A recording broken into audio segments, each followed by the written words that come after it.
getting that information out to the end user is absolutely critical, and I'm grateful that we're starting to go that direction or think about that kind of thing here on MeatsPad. Welcome to MeatsPad. In collaboration with the American Meat Science Association, it's a platform dedicated to share breakthrough knowledge that is accessible to the global meat industry. On each episode, you'll have the opportunity to listen and learn from meat specialists and professionals about the whole meat industry.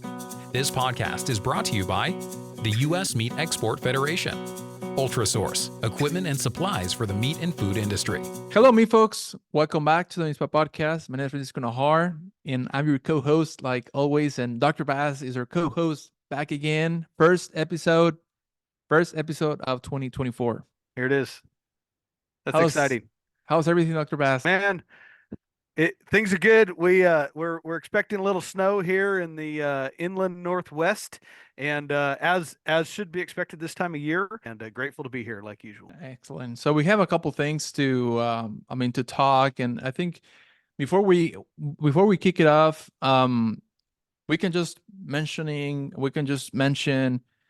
Tell me briefly about your upcoming beef short courses that you'll be providing this year, so about folks in your area. Yeah, it's kind of fun.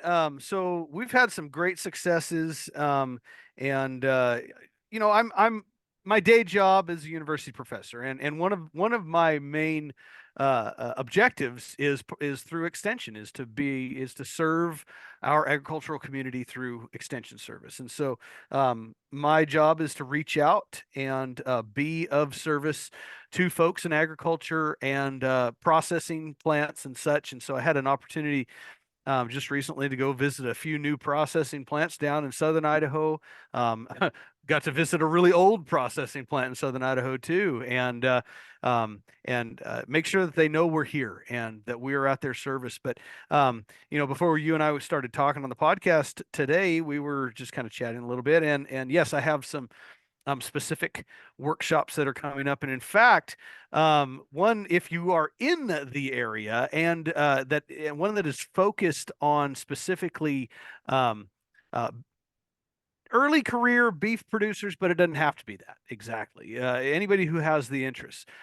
We have a 2.5-day workshop that's going to be conducted here at the University of Idaho, where we'll do everything from beef slaughter, fabrication, grading, and everything, but then also talk about animal health, talk about beef quality assurance, talk about some of the economics that are part of all that. And so we'll do that over a 2.5-day series, and that's going to be May 20th through the 22nd. Folks, reach out at info@meatspad.com if you have interest specifically, and we can get you connected on that in that regard. But then, yeah, I mean, we do a variety of different trainings around here. I'm actually going over to the other side of the state of the great state of Idaho to give a quick talk to some producers in Salmon, Idaho, and what they call the winter beef schools. And so heading out tomorrow, in fact, to go do that. And tomorrow would be early January for those who may be listening to this later on in the future. So yeah, staying busy. Getting ready for classes here and doing the thing, but glad to be back on the podcast. No, absolutely. I forgot to mention we have IPPE. That's going to be again as every year in Atlanta, Georgia. That's going to take place in late January. Then we have RMC, and you can go ahead and our reciprocal meat conference. Remember, we are the official podcast for the American Meat Science Association. So our reciprocal meat conference, the major gathering of all meatheads in North America and beyond, will be in Oklahoma City this year. Oklahoma City, Oklahoma, June 16th through the 19th, 2024. Registration is open for those who have interest. Please get registered early.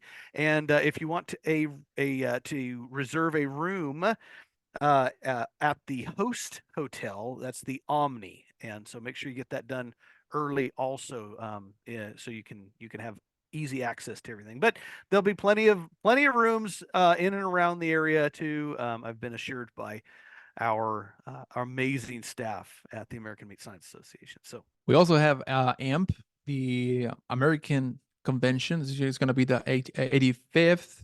That's going to take place in Omaha, Nebraska, August 1 through the 3rd. So we haven't confirmed if we're going to be doing some series of podcast. Last year we didn't do anything. The year before we were there to record some podcasts, and that's where we had the opportunity to sit down with Dr. Hauser. He's like, we go there, we talk. But Well, these are all great venues to interact with the MeatsPad folks. Francisco, of course, and myself. But then we also usually have a few other wranglers that kind of keep us on task where we're around there. But yeah, keep an eye out for us, and maybe we'll get a chance to interview you while you're out there out and about. So.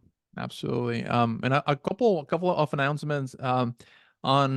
On the for those folks who speak Spanish, we'll start a little bit of a series on our Spanish channel, what we kind of call Hablemos de Carne, and talk about meat, and it's gonna be targeted more to consumers, just to kind of, I mean, we talk about a lot of knowledge and a lot about a scientific abstracts, dissemination of some research More projects, but technical things, yeah, very yeah. technical things, and that doesn't mean that we don't care about the consumers, but I guess on the Hispanic, I mean, it's been more and more those folks grilling, and I mean, they're asking a lot of things about just simple things about with consumers. I mean, Mhm, it can be chef life, it can be sustainability. I think you did a good job with Dr. Berg in a couple episodes before about mhm. just talking about nutrition and talking about many things, and maybe we can cover a little bit about that. But there's some folks that I mean, just a clear example, like I do not eat meat because the animal suffers. So Mhm. a little things, and especially with just details like explaining how the process is in very on layman's terms, right? Sure. And Yeah. that can be a difference. Yeah. Yeah. Well, it's very important that we do get the message out, not just to the folks in the industry and of course our many academic listeners out there, but definitely to the end consumer. And shamelessly, Francisco, is it okay if I talk about a little bit of literature that I just had published Go recently? right ahead. Is that okay? For those who are watching the video, here it is. The official book called "It's Not a Cow." This is for I I got to give a little bit of a background. So I wrote a book. And actually it came out, it was published in March of 2023. We've had plenty of other great things to talk about on the podcast, so it hasn't come up in discussion yet. But now's a good enough time as any. If anybody's looking for a late Christmas gift for someone, go ahead and get "It's Not a Cow" by Phil Bass. But this was written because I was frustrated. I was frustrated by some friends, family members who um, uh, had some serious questions about how livestock are raised, especially cattle. And it's interesting how adversity breeds innovation. And that's what this was. Somebody had a lot of questions, and the livestock story and the story of meat and milk, there's a little bit of dairy production in this as well, um, has it's a long story. You can't give it in an elevator speech. So you know what? I sat down and I just started writing. And so the book "It's Not a Cow" was written. The title is reminiscent of the fact that everybody calls anything that moos a cow. But for those who are in agriculture out there, know that they're not all cows, right? They're cows. Cows are the female bovine who has had a calf. We have heifers, we have steers, we have bulls, we have bullocks, we have heiferettes, we have you name it. So a variety of different terms that are out there. But the idea was to kind of boil things down for those who aren't in agriculture to have a relatively easy read. It's not a long read. It's and it's the way that I talk, rather conversational, and it's meant to be read as if the reader and I are having a conversation. So get out there. and for those who are listening, most of us are either in the academic world or in the meat processing world. This book, I hope you get one. I hope you get a copy, and I hope you read it. Um, but I more so hope you pass it on to those who need to hear the story that we have. We have an amazing story to tell in animal agriculture, and that's what this was written for. It's not necessarily for our industry folks, although I think it's a good reference for some, and a good refresher. But it's meant for those who aren't in our world, and so pass it on. That's the idea. Currently available at Amazon, barnesandnoble.com. We were a bestseller for a short time there on at barnesandnoble.com. And then I've seen it available at thriftbooks.com as well. So uh, there it is. There's my shameless plug. How's that, Francisco? Since 1883, Ultrasource has been a trusted supplier to the food industry. Ultrasource provides superior kill floor, processing, packaging, and labeling equipment and operational supplies. No, absolutely. And if you're not, I mean, we're improvising here, and we can probably get 2 books for free for those folks that are early in the morning listening to MeatsPad. And it can be, I mean, something easy, in my opinion, as just send us an email, just send us an email with your name and what you're doing. And I think, Give us a good question. Give us a good topic we need to talk about too. Let's make them work just a little bit there, Francisco. okay, a good topic and 3 questions. There you go. And I think that's a good start for this year, because we have many topics, and a lot of the times we don't get to go deeper into that topic. But I mean, there you go, for you guys listening. Just 2 books for free. Send us your name, university or company, and topic, and 3 questions, and we'll give the names in the next episode for sure. Yep. So Yep. Awesome. Cool. um I have, and just following up on what you're just saying on the processors and the language, and I think we have to, I mean, I repeat this a lot of the time, but we have to be more and more involved in the consumer area. What are they thinking? What are they purchasing? Why are not purchasing this item? Yeah. And I think that's what I mean by communicating on more layman's terms, Hmm. simple things. Yep. Because ultimately we have small meat processors in our listenership, and if we don't communicate in simple terms, it's hard for them to communicate back to the consumer. Yeah, The consumer. we have to be careful with industry jargon, but then also some of the very technical discussions that we often have in the academic world. And so, um, I like to I like to interview folks from the business side of things occasionally, and usually the topic comes back around to we need to make sure that we're connecting with that end user, with the consumer. And so, yeah, looking at the podcast and digesting that back down into easy to understand terminology for those who are less familiar with what we do here. Reading the book, of course, it's that does a similar thing. But yeah, getting that information out to the end user is absolutely critical, and I'm grateful that we're starting to go that direction, or think about that kind of thing here on MeatsPad. Doesn't mean we're not going to make sure that we cover some of the deeper scientific discussions and topics, but I think it's important that we talk about the deeper science, but always still make it relevant to everybody listening.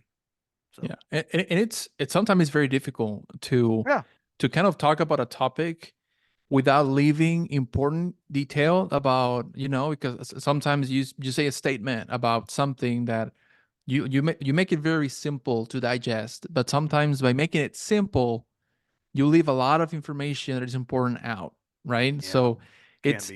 Yep. it's sometimes it's impossible to talk to the consumer and explain all the details, because Mhm. you're gonna confuse them a little bit more. It's Yeah, in my yeah, opinion. it can be. Yeah, yeah, yeah. Or you don't have enough time to truly get into the nuts and bolts of it all. So, but yeah, we'll keep fighting that battle and keep getting the message out there. So, Francisco, have you been traveling much? You know how you and I are travel bugs, and we like to go and experience different things and cultures. And so, tell me a little bit about what maybe you have coming up, or where you've been recently. Yeah, traveling quite a bit in Mexico. We're opening an office in Monterrey, Mexico. So we going back and forth a little bit. A lot of good projects. A lot of pet food, a lot of pet food projects, and they Mm, keep coming. So more people concerned about those co-products and trying to give it more value. So I'm seeing that. Seeing that a lot. A couple of things in Mexico that I've seen a lot. More and more people in the industry, it's getting more connected and it's more avid to learn about meat science. mhm, And I'm seeing this more and more because I getting more involved in the industry in Mexico and Central America as well, mhm, and it's interesting. And we had a group this year in October and November, Kansas City, from like a Hispanic group, mhm. and they understand the challenges. I mean, down there you don't have a lot of things that we have here as and there's some limitations. So they want to learn more and more. To I mean, it can be a different topic like on meat quality. They want to learn about how to value add it. They want to Mhm. learn about how to optimize shelf life, and a lot of those topics are the same things that we they want here in the US. But depending on what it is, the protein that we're talking about, there's that. Yeah, so yeah, I mean, there's always going to be some great opportunity out there for those who are meat scientists, meatheads like us, to go and share what we have learned to help these operations get better. And you're right, there's a lot of folks, who maybe have been involved in the meat industry for quite some time, but are really starting to ask those tougher questions about why things happen and why we do certain things. Why does meat change color over time, or what causes tenderness and tenderization, enzymatic tenderization, or what are some other ways that we can enhance overall palatability? And I mean, things that we talk about regularly here on MeatsPad. And for those who are maybe our newer listeners, go back in some of the archives, and we have a lot of different discussions and topics that we've had here that might be able to help address some of those questions. But keep sending the questions in there, to info@meatspad.com, and we'll keep trying to address those interests. But yeah, so traveling around down in Central and South America, it sounds like you're spreading the good word of meat processing. And for us meat enthusiasts, as I like to say, um, I have some travel coming up. I just booked a trip to Ireland, and I'm going to go see some of their research facilities over there in Southern Ireland, southeastern Ireland area. Go visit some meat processors on behalf of my day job, on behalf of the university. But we say this a lot, and I don't think we can stress it enough. Get out there and even if it's just down the road, start learning from others in the industry. Francisco and I have the license and luxury and opportunity to go and often travel internationally, and that's we feel it's important to share what we learn, because that's the best way to enhance what we do here domestically in the U.S. and in North America. But you know, just keep learning from folks who might be in the industry that you never really interacted with much before, and so. And you learn a lot from the audience too. I mean, I'm getting a Yeah. lot of questions, and sometimes, I mean, there's something that I don't know the answer to. Like, okay, I'll get back to you on this, and let me do a little bit of research. And as a matter of fact, and it's good you're mentioning that you're going to Ireland. I had the opportunity to live there in Southeast as an exchange student when I was in Oh, college cool. in Waterford. Waterford is the south, close to Cork, maybe like Hmm. an hour and a half from Cork, south Yeah. there. But um, one of the things that I keep getting, and it's a lot of not controversial, but it's color and packaging. Yeah. I see a lot more and more people like in the example of Canada. Hmm. Canada is one of the countries that have put a lot of effort in going from the aerobic to anaerobic. Hmm. There's I visited a couple of stores, and they're doing a lot of their meat displayed in the, I mean, on the display area, vacuum package. Vacuum And package, there's yeah. and this is Mhm. where you get some like a vacuum package, but they're packaging in a way that it's a scheme package. Yep. So it looks pretty good. Hmm. But again, they went when they went from aerobic to anaerobic. Again, the customer was not used to They're not seeing. trained. Yeah. Yeah, so Yeah. it's kind of it took him a while for them to and they were losing some sales as well because Yeah. customers like, oh, I'm used to seeing the fresh red Bright red colors. Yeah. Yeah. Well, that's interesting you're saying that. And for those who are listening who are less familiar with maybe the retail side of things, here in the United States, overwhelmingly meat is sold in a foam tray with an overwrap that is oxygen permeable. It allows oxygen to come through that film, so it gives you that bright cherry red color. Nothing fancy. Some people think, well, what are you putting in the meat to make it red? Well, nothing. Oxygen. We allow oxygen to get to it, but nothing can get through the barrier otherwise. Okay. But you've now mentioned that in Canada there's a big push, and I remember seeing that at my previous job. I spent a lot of time in Canada, and I started to see that movement toward more of this what's called skin pack, vacuum packaged meat products. Speaking of Europe, they have embraced that greatly, and there's a lot of great value in that. And it's interesting where our conversation's going here. We started out with just two guys talking, and now we're kind of getting more into that scientific side. But in Europe, they've really embraced the vacuum packaged skin pack in the supermarkets. It greatly reduces shrink loss. You don't lose product because it's spoiled. Vacuum packaging is an incredible means of preservation as long as the meat stays cold. It's a great barrier. It's more hardy. Folks that are taking meat home and just throwing it right into the freezer in a foam tray, gosh, that's the worst thing you can do. But if it's vacuum packaged, you can buy a number of steaks, chops, roasts, what have you, throw it in the freezer, and it's going to be in great shape because you're not going to get the freeze burn. It's got to get a good contact with the packaging on the outside. And then there's the big question. You and I have had this conversation, Francisco, about food waste. I mean, this is a big question right now in society. And if we started to progress a little bit more towards more vacuum packaged product at a supermarket and grocery store, it's likely that we're going to have less product being thrown out because it's spoiled or it's turned a color that is no longer desirable. And so, you know, everything kind of comes around eventually, and sometimes it takes a bigger movement to do so.